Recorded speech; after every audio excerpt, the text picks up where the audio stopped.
اور سارے تقاضوں پر جایا کرتے تھے۔ کعب بن مالک رضی اللہ تعالیٰ عنہ صرف تبوک نہیں گئے، حالانکہ کوئی عذر نہیں تھا۔ چنانچہ جب آپ واپس تشریف لائے تو منافقین نے آ کر اپنے اعذار پیش کیے، کیونکہ میں نے عرض کیا کہ منافقین بھی اس راستے میں نکلنے سے انکار نہیں کرتے تھے، جھوٹے اعذار کرتے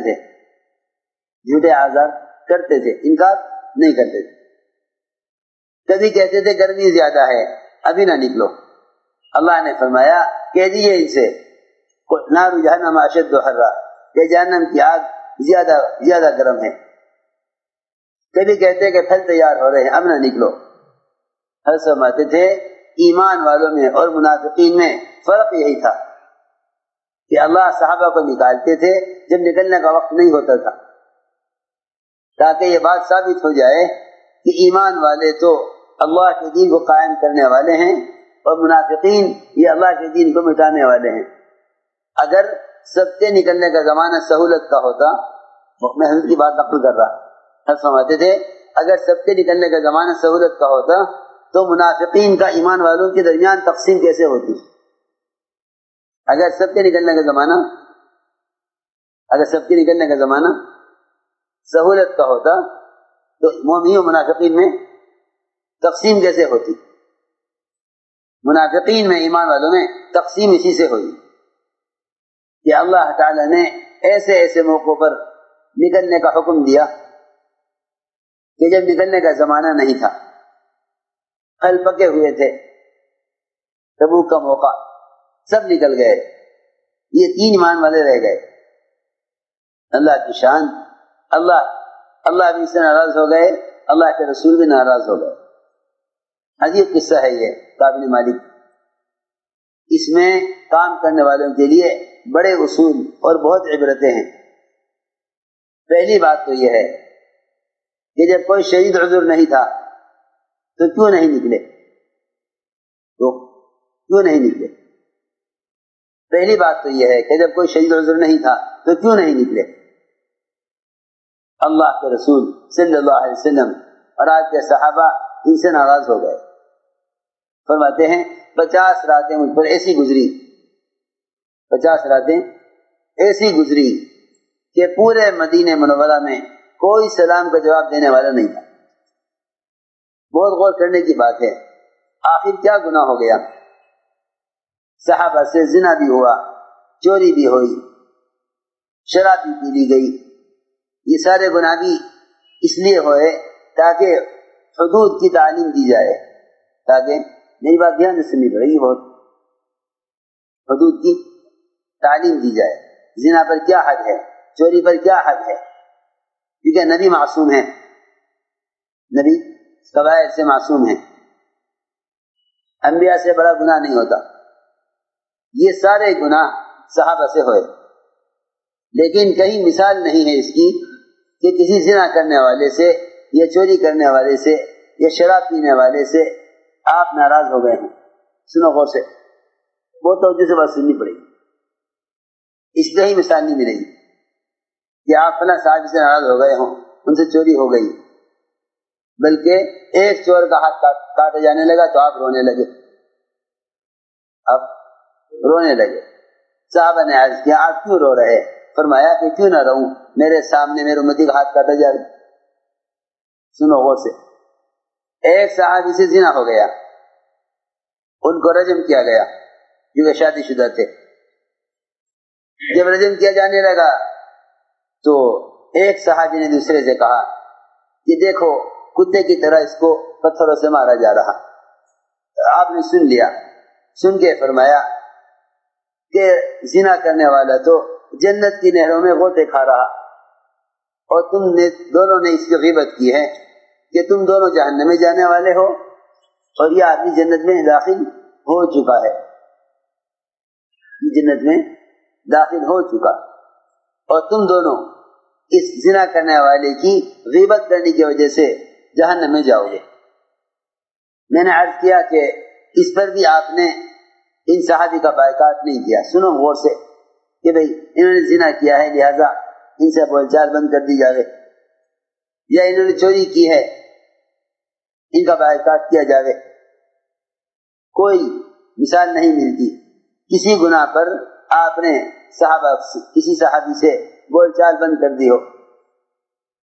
اس سے معلوم ہو گیا کہ سب سے بڑی غلطی اور سب سے بڑا جرم اللہ کے راستے کی نقل و حرکت کو چھوڑ دینا ہے. غور سے سننا بات. چنانچہ پورے مدینہ منورہ میں کوئی ان سے بات کرنے والا نہیں. یہ سلام کریں کوئی جواب دینے والا نہیں, کوئی جواب دینے والا نہیں. ان کی یہ چچا کا لڑکا جس سے انہیں تمام لوگوں میں سب سے زیادہ محبت تھی, یہ اس سے جا کر ملے. اس طرح بھی نہیں کہ دروازہ کھٹکھٹاتے گھر میں داخل ہونے کے لیے, یہ خبر نہیں دروازہ کھولے گا میرے لیے نہیں کھولے گا. دیوار پھلان کر اس کے گھر میں داخل ہوئے اور اسے پوچھا کہ بس اتنا بتا دے کہ مجھے اللہ کے رسول سے محبت ہے یا نہیں. اس نے جواب یہ دیا کہ اللہ جانے اللہ کے رسول جانے کہ آپ کو ان سے محبت ہے یا نہیں. اس کا مطلب یہ ہے کہ اگر آپ کو اللہ کے رسول سے محبت ہوتی تو آپ ان کے کام سے پیچھے نہ رہتے.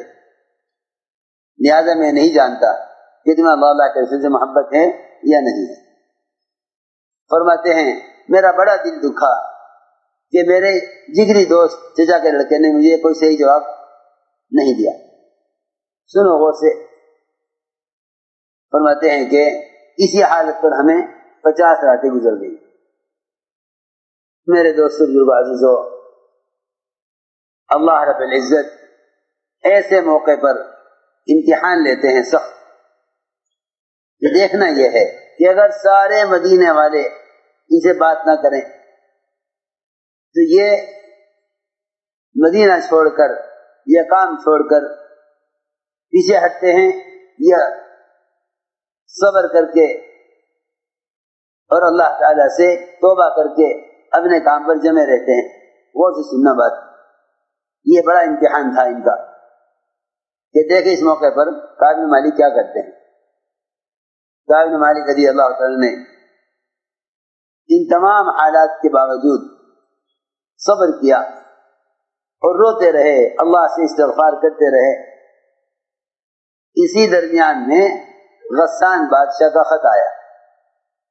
غسان بادشاہ کا خط آیا. اس میں لکھا ہوا تھا کہ تمہارے ساتھی محمد صلی اللہ علیہ وسلم نے تمہارے ساتھ بڑی زیادتی کی ہے اور تمہیں کاٹ دیا ہے اور سب تم سے ناراض ہیں, سب تم سے ناراض ہیں. لہذا تم انہیں سب کو چھوڑو اور ہمارے پاس آ جاؤ. سنو غور سے. مدینہ منورہ عالم میں دین کے کام کو قائم کرنے والے عملے کا مرکز تھا. مدینہ منورہ عالم میں دین کو قائم کرنے والے عملے کا مرکز تھا. میری بات بہت وجہ سننی پڑے گی. مدینہ منورہ سارے عالم میں دین کو قائم کرنے کے عملے کا مرکز تھا کہ عملہ یہاں مجتمع ہوگا تو سارے عالم میں دین کے قائم ہونے کی شکلیں بنیں گی. کیونکہ علم مدینے میں, قرآن مدینے میں, سارے عالم میں یہاں سے جماعتوں کی نقل و حرکت کے ذریعے علم اور ایمان کو پھیلانا تھا. یہ موصف فرماتے تھے کہ مکہ مرکز نہ بنا, مرکز جو بنا ہے وہ مدینہ بنا ہے. اعمال کا تعدیہ وہ ہجرت کے بعد مدینہ منورہ سے ہوا ہے. اعمال متعدی ہوئے یعنی عمل سے عمل عالم میں زندہ ہوا, وہ سب مدینہ منورہ سے ہوا ہے. اسلام پھیلا ہی مدینے سے ہے, اسلام پھیلا ہی مدینے سے ہے. چنانچہ غسان بادشاہ نے خط لکھا کہ تم انہیں چھوڑ کر ہمارے پاس آ جاؤ کیونکہ تمہارے ساتھ زیادتی ہوئی ہے, تم ضائع ہونے کے لیے نہیں ہو.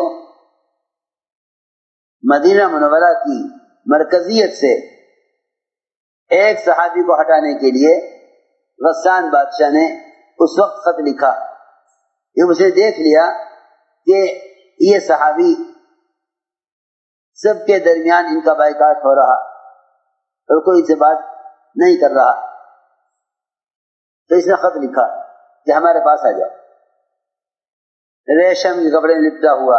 اب اندازہ کرو جس شخص کو کوئی فقیر بھی سلام کا جواب نہ دیتا ہو اور کوئی سے بات نہ کرتا ہو، اگر اس کے پاس کسی بادشاہ کا خط آ جائے تو وہ یہ کہے گا کتنی بڑی مدد ہو گئی. اپنوں نے نہیں پوچھا تھا تو غیروں نے پوچھ لیا. یوں کہے گا سب سے کہ اچھا بھائی دیکھو تم نے ہمیں اپنے سے کاٹا تھا اور غیروں نے ہمیں سینے سے لگایا ہے. اچھا بھائی ہم تو جا رہے ہیں کیونکہ تم نے تو ہمارے ساتھ زیادتی کی تھی. ایک ذرا سی بات پر یہ سارے موقعوں پر اللہ کے راستے میں نکلے، ایک موقع پر نہیں نکل سکے. اتنی سی بات پر تم سب نے ہمارا بائیکاٹ کیا اور غیروں نے ہمیں اپنے پاس لے لیا. جیسے خط پہنچا کعب بن مالک کے پاس، انہوں نے خط کو کھول کر پڑھا. ریشم کے کپڑے میں خط لپٹا ہوا. پڑھتے ہی فرمایا کہ ایک مصیبت تو ختم نہیں ہوئی تھی کہ دوسری مصیبت آ گئی.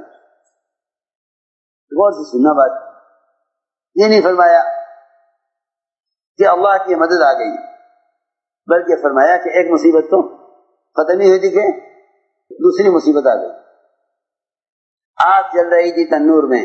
کعب بن مالک رضی اللہ عنہ نے وہ ریشم کے لپٹا ہوا خط آگ میں ڈال دیا. ریشم لپٹا ہوا خط آگ میں ڈال دیا. فرمایا ایک مصیبت ختم نہیں ہوئی تھی کہ دوسری مصیبت آ گئی. یہ ساری بات میں نے یہ سمجھانے کے لیے عرض کی ہے کہ دور صحابہ میں اللہ کے راستے کی نقل و حرکت میں کمی کا آنا اس کو جرم سمجھا جاتا تھا.